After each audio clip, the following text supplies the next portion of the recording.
go for the Lovecraft episode. To all of the YouTube channel members and, of course, Twitch subs and patrons, the Lovecraft episode will happen right after the Q&A.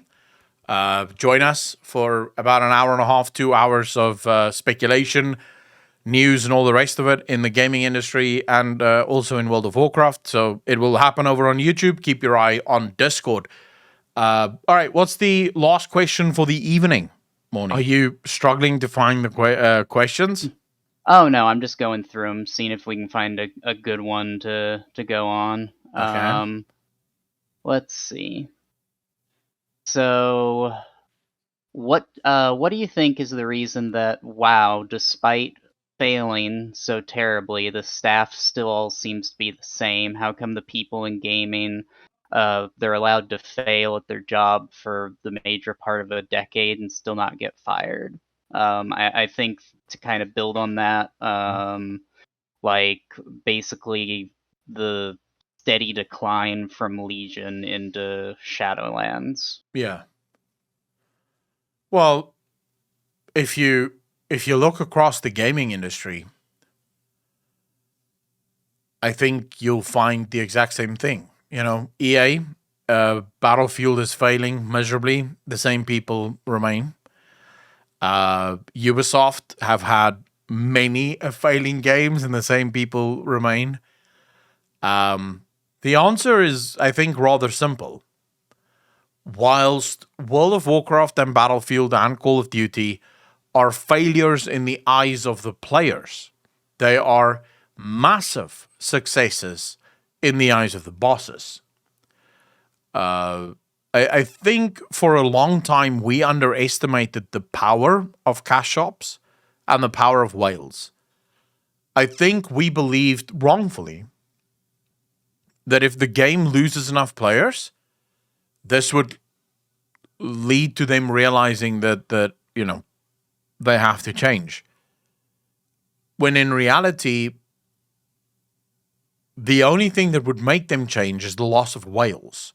And as long as they have those whales, things would be okay. And I think it can take a very long time for you to finally lose your whales. World of Warcraft, I think, for the first time since sort of the bad shit started happening, and that really would be end of Legion, beginning of BFA, I think World of Warcraft only finally experienced its penultimate moment, its reckoning, as it were, with the lawsuits. The lawsuits, I think, woke enough people up to the fact that... So I think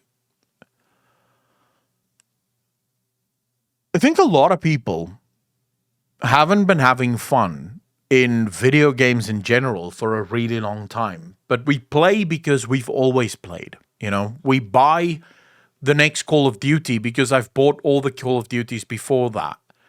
And I buy the next FIFA game because I've always bought all the FIFA games that came before it. So, you know, it's just sort of one of those things that I do.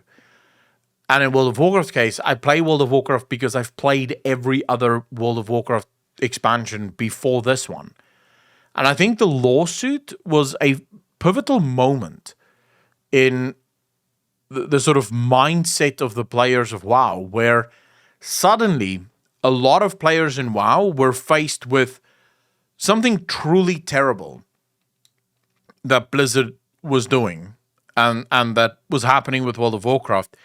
And suddenly a lot of them were so disgusted at the things that were coming out and the truths that were being revealed that for the first time ever, they started to reflect on their own gameplay and their own joy within the game. And I think a lot of people there started to realize, wait a second, why the fuck am I even playing this? I don't like the game. I haven't been having fun in this game for a really long time. And this company is filled with a whole bunch of scumbags. Right? I think I'm done.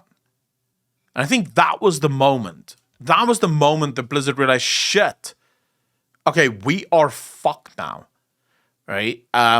We are fucked. We have to change. We have to adapt. That's why you're seeing a whole new Leaf, right? You're seeing a whole new Blizzard, brand new type of game.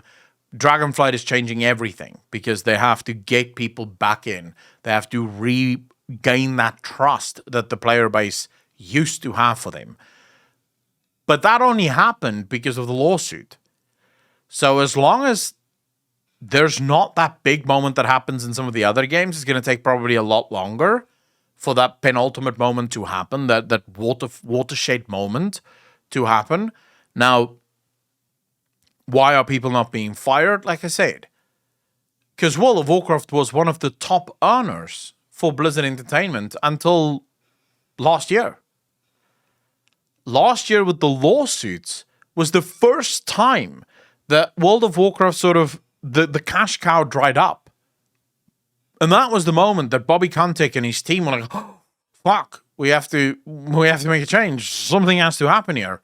Until that point, World of Warcraft was making good money because they had the cash up and they had the WoW tokens and those things were booming, which masks the badness of the game.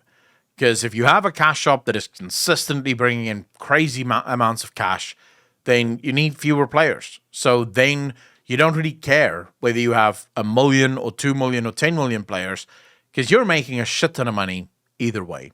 It doesn't really matter.